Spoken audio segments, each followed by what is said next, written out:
Bhupalpally municipality పరిధిలోని 27వ వార్డులో BRS అభ్యర్థి వాసాల ఈశ్వరమ్మ ఎన్నికల ప్రచారం చేపట్టారు. ఈ సందర్భంగా బీఆర్ఎస్ శ్రేణులతో కలిసి ఎన్నికల ప్రచారం చేపట్టిన ఆ పార్టీ అభ్యర్థి వాసాల ఈశ్వరమ్మ ప్రజలను కలుస్తూ మున్సిపల్ ఎన్నికల్లో తమకు మద్దతిచ్చి గెలిపించాలని కోరారు. కనీసం 27వ వార్డులో ఎటువంటి సౌకర్యాలు లేని పరిస్థితి ఉండేదని, బీఆర్ఎస్ హయాంలో 27వ వార్డులో అనేక కార్యక్రమాలు చేపట్టినట్లు తెలిపారు. ఈ మున్సిపాలిటీ ఎన్నికల్లో ప్రజలు తమని ఆశీర్వదించి గెలిపిస్తే 27వ వార్డును మరింతగా అభివృద్ధి చేస్తామన్నారు బీఆర్ఎస్ అభ్యర్థి వాసాల ఈశ్వరమ్మ కుమారుడు వాసాల రవి. 27వ వార్డు జవహర్ కాలనీలో టీఆర్ఎస్ అభ్యర్థిగా వాసాల ఈశ్వరమ్మ గారు ప్రచారం చేయడం జరుగుతున్నది. అంటే మా అమ్మగారు ఈరోజు ఎలక్షన్ టైంలో చాలా పార్టీలు ప్రచారానికి రావడం జరుగుతుంది.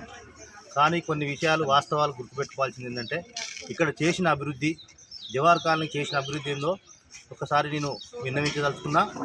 గతంలో ఇక్కడ ఏం లేని క్రమంలో కనీసం మంచినీటి సదుపాయం లేని పరిస్థితి ఉండేది, ఇక్కడ కరెంటు లేని పరిస్థితి ఉండేది. అలాంటి క్రమంలో మేము ఇక్కడ బోరింగ్ వేసి అందరికీ మంచినీటి సదుపాయం కల్పించినాం, కరెంటు స్తంభాలు వేయించినాం, కరెంటు పోల్స్ వేయించి అందరికీ సౌకర్యాలు కల్పించిన పరిస్థితి ఉన్నది. ఇంకోటి ఏంటంటే, ఇక్కడ సీసీ రోడ్ లేక జవహర్ కాలనీలో బురదలు తిరగాల్సిన పరిస్థితి ఉండేది. గతంలో టీఆర్ఎస్ గవర్నమెంట్ వచ్చిన తర్వాత ఇక్కడ సీసీ రోడ్లు, డ్రైనేజీలు ప్రతి ఒక్కటి మేము చేయడం జరిగింది. కాకపోతే మేము చెప్పేది అబద్ధం అనుకుంటే మీరు మున్సిపాలిటీ ఆఫీస్కి పోయి సర్కులర్ తీసుకొచ్చుకోండి.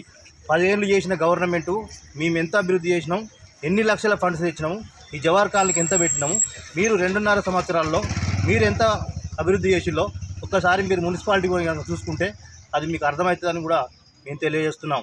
కాబట్టి దయచేసి అందరూ గమనించాల్సిందిగా ఓటర్లందరికీ 27వ వార్డు అందరి ఓటర్లకు మనవి, ఇది ఒక్కసారి మాకు అవకాశం ఇవ్వాల్సిందిగా ధన్యవాదాలు తెలియజేస్తున్నాం.